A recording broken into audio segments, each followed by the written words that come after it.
Je m'appelle Raluca Antonescu, je suis écrivaine et enseignante d'art plastique.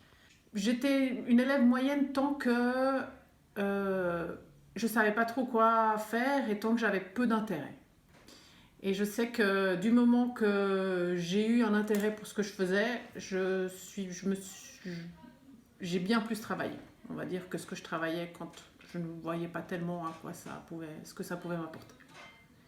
Après le cycle en section scientifique, j'ai commencé le collège Claparède, c'était en option artistique. J'ai fait un an. Après un an, j'ai continué ma deuxième et en même temps, je voulais faire beaucoup plus de matière artistique. Donc j'ai passé le concours d'entrée pour la haute école d'art appliqué. Et durant ma deuxième année de collège, j'ai eu donc la réponse positive comme quoi j'étais prise dans cette école. Et du coup, j'ai arrêté le collège en plein milieu de l'année. Et du coup, j'ai commencé à la place de la troisième. J'ai commencé la haute école d'art appliqué que j'ai fait pendant 3 ans. Au bout de 2 ans d'HEAD, j'étais un peu perdue. Je savais plus trop si ça me... Je savais plus quoi faire en fait. J'étais un peu perdue et du coup on avait la possibilité de prendre des années comme ça sabbatiques et j'ai pris une année sabbatique en sachant pas du tout si j'allais reprendre ces études, en sachant pas du tout, absolument pas du tout ce que j'allais faire. Pendant cette année off, j'ai pu travailler parce que moi je faisais de la vidéo pendant mes études artistiques et j'ai pu participer durant 2 mois sur un tournage à Londres, où j'étais assistante de direction. Et ensuite, j'ai fait différents petits boulots pour avoir de l'argent, pour gagner de l'argent et pour pouvoir après partir. Et je suis partie 4 mois toute seule au Canada. Et ça a été absolument très fondateur, je pense, dans mon parcours et dans qui je suis. Parce que déjà de partir toute seule, c'était vraiment quelque chose d'assez effrayant et de très intéressant. Et au Canada, j'ai rencontré tout un groupe. J'étais beaucoup pendant ces 4 mois qu'avec des artistes. Et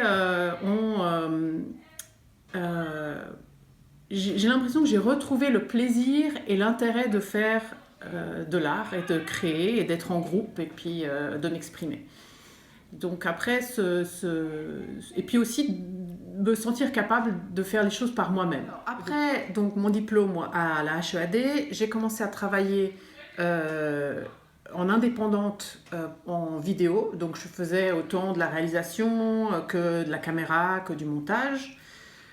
Donc j'avais des mandats comme ça qui arrivaient. En parallèle, je travaillais aussi dans des foyers de jour pour personnes âgées et le métier d'animatrice m'intéressait aussi. Donc j'avais déjà à ce moment-là, très vite après les études, déjà 2 métiers, voire 3 des fois. Voilà, j'ai l'impression que j'ai toujours eu plusieurs métiers en même temps. Comme si il n'y avait pas possibilité de me satisfaire avec un seul. Et du coup...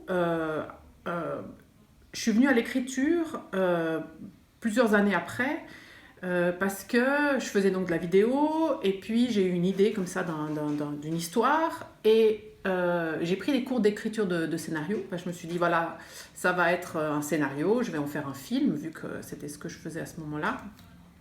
Et pas du tout, l'écriture scénaristique m'a complètement frustrée et m'a complètement montré que j'avais envie d'explorer l'écriture littéraire et voilà. Et donc du coup je me suis inscrite dans un atelier d'écriture parce que moi j'avais pas vraiment écrit avant et en plus moi je suis pas de ma langue maternelle française, donc le français c'est ma 3e langue apprise, donc j'étais un petit peu complexée. En plus à l'école en français j'étais pas bonne du tout, les dissertations je savais pas très bien faire.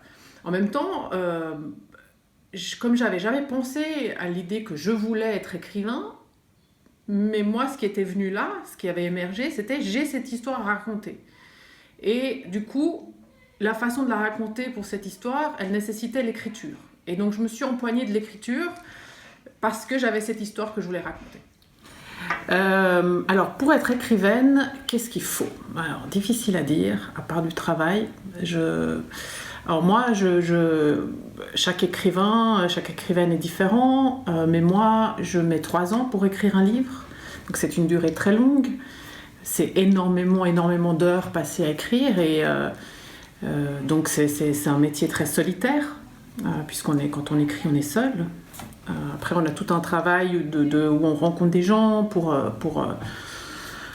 du matériel d'écriture, mais sinon, c'est vraiment, on est seul avec ce qu'on a dans la tête et ce qu'on a envie de raconter.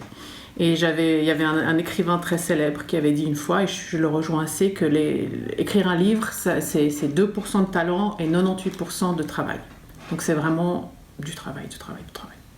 Et il ne faut pas avoir peur d'aller dans ce qui est difficile, dans la difficulté, parce qu'on aurait tendance un peu, avec notre côté qu'on a tous un peu paresseux, et de chercher la facilité, mais en fait, c'est dans la difficulté qu'on est aussi en mesure d'activer la créativité, d'être créatif. C'est pas dans les choses qui nous sont simples, on n'en a pas besoin. Et du coup, quand c'est difficile, c'est aussi là où, je trouve, en tout cas pour moi, où ça devient intéressant.